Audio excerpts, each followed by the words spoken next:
The Honourable Rick Mazza. Thank you, Madam Chair. I refer to Budget Paper 2, Volume 1 on page 281 under details of administered transactions.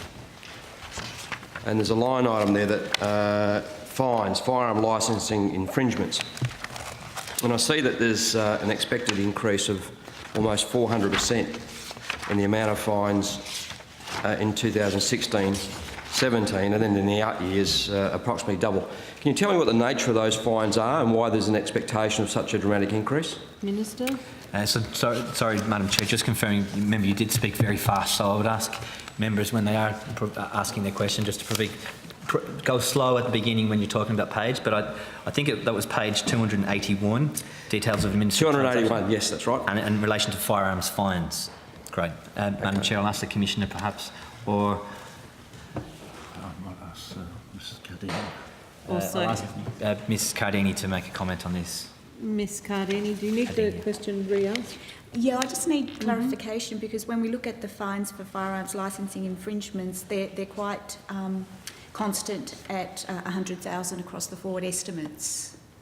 Yeah, well, the question is, though, in 2015-16, the actuals are 52,000, and yet the budgeted amount for 16-17 is 200,000. So why is there such a dramatic increase expected?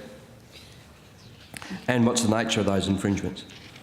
Ms Cardini, if you're able to answer that. Yeah. So that was what was budgeted based on expected volumes, but actuals came in at 100. No, that's not what I'm seeing in the papers. The papers show the actuals at 52,000. That was the year before. For 15-16, and then the year before. Yeah, the previous. Member. Was it? Okay. Well, so that's the 2016-17 actuals that are 100,000. well. Oh, sorry. Yes, I didn't see that at 100,000. Yep. Okay. Yeah, and so the budget was for 200,000 at the time, That's and now right. you're looking at 100,000. So what was the reason for those increases? That's just based on the number of volume of infringements. Okay. WA Police, about 18 months, 2 years ago, put in a new licensing IT facility. Can you tell me what the cost of that upgrade was and who actually was a successful tenderer for it?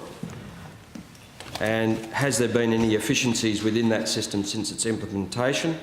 And are there currently any manual workarounds continuing within the system? okay, there's a lot in that question. We might just start with the first part, Minister. Madam Chair, unfortunately we don't have that information at hand, member.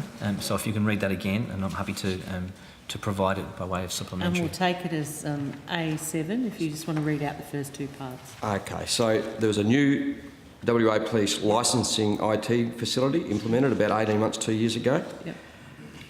Who was the successful tenderer for that work and what was the cost of the upgrade? Yep. Is the system more efficient than what it was previously, and are there any manual workarounds still being conducted within that system? Okay, would you just like to describe what you mean by workarounds?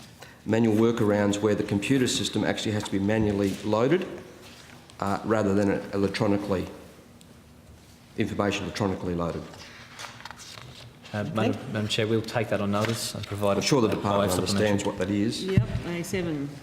And included in that were the firearm licensing application processing times have been reduced. So probably, if you don't mind, but I think it's probably a separate. We'll take that as a separate one. Supplementary too. So just confirm that again. So firearm licensing timelines. Application processing times, whether they've been reduced. Okay, we'll provide that as supplementary. By the new system, by the installation of By the the new installation system. of the new system. Okay, we'll take that as A8. All right. And is the Minister aware that because of the policy on commercial carriers of firearm and firearm-related products for commercial carriers in Western Australia, that a number of licensed firearm dealers are now expected to cease business within the next 30 days? Minister. And what might be done to alleviate that situation? Thanks, Chair. So in answer to your question, am I aware? Is the Minister aware? No, I'm not. However, one of my advisors will be, and so I'll ask Deputy Commissioner Brown to provide some response to that question. Deputy Commissioner. Thank you, Minister. Thank you, Chair. Approximately 4 weeks ago, the Commissioner and I met with industry representatives, and the Honourable Rick Mazza was present at that meeting, where we discussed this and other issues regarding handgun security. The Commissioner and I have committed to reviewing the agency's position in regards to firearms transport in this state. However, we maintain our position that handgun and firearm security in transport must remain paramount, as of course must community safety. Since that initial meeting 4 weeks ago, I've held a telephone conference with senior executives from Australia Post to see if they will enter into this market to provide an appropriate bolstering of transport services for firearms within the state of Western Australia. I can advise that they are reluctant to do that at this point in time due to the regulations which exist in this state that require certain requirements on authorised carriers of firearms, for which Australia Post at this point in time are not prepared to meet. That dialogue will continue to ease pressure on the system. It's the Commissioner's and my intent to extend some of the timeframes that we've currently been discussing with industry to provide some more breathing space so that we can carry those conversations forward and come to a resolution that helps to ease the burden, particularly on regional firearms manufacturers and repairers and the like. We are, as an agency, acutely aware of those pressures. They have been made very clear to us.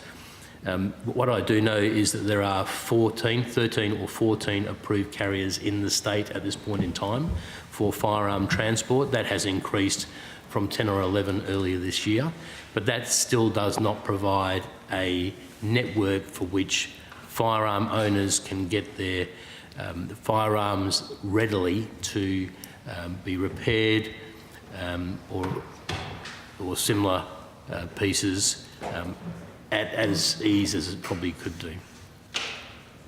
Member? Just one last question on that. Look, with respect to the transport issue, and the transport issue is the specific one that I'm concerned about. I mean, we have been talking about this for some time, and we have now a critical situation where small businesses are going to go to the wall, quite simply. And I know that there's been a slight... these policies around commercial carriers have only been in for the last probably 18 months to 2 years. And they are basically, they cannot get stock any longer. So, I mean, we really do urgently need to look for a resolution to the issue.